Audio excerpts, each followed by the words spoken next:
to another episode of Adoptions from the Heart TV. I'm your host, Amanda Aliberti. Today we're going to be sitting down with attorney Lisa, who's going to discuss the ins and outs of second parent adoption. Now let's turn to Lisa.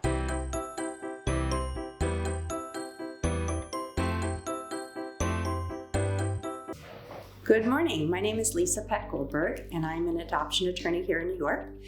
I often get a call from prospective adoptive parents asking me about step-parent adoption versus single-parent adoption. What's the difference? Really, it's just nomenclature. In New York, if you're married, it's called a step-parent adoption. If you are a couple but not married, then it's called single-parent adoption. The legal ramifications are exactly the same. You are still an adoptive parent, whether you're a second parent adoptive parent or a step-parent adoptive parent. So why go through this process? It's really important. It's fairly quick, it's fairly inexpensive, and it protects your rights and your responsibilities towards your child. It also protects your child, and it's really important to keep that in mind. If something happens in your relationship down the road, God forbid, there's a death of your partner who happens to be your child's biological parent or adoptive parent, where does that leave you? What if the extended family comes in and wants to parent your child?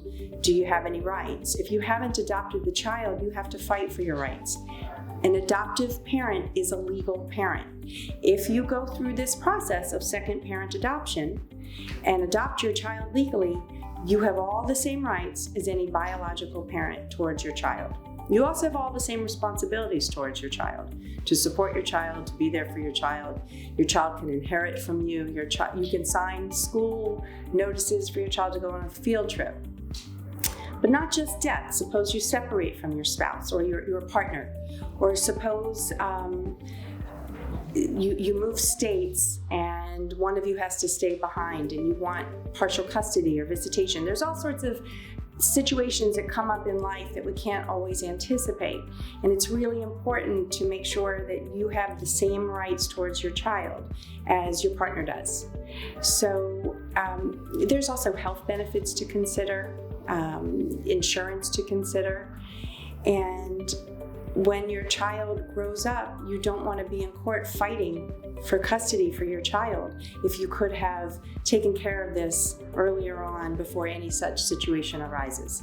So what's the process? It's really simple. You can go to an agency, you can go to an attorney, a private adoption attorney, and you basically just need to get a home study and do a few court documents. It's a one-part process in the court and the family court. It really shouldn't be very expensive.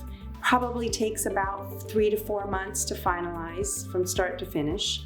And that's it. You're the legal parent. So protect yourself, protect your family. Don't set yourself up for a court battle down the road, an unforeseen battle, either with your partner or with his or her family, and become an adoptive parent. Thank you. Thank you so much, Lisa. We're hopeful that this can help families who are considering second parent adoption. Thanks so much.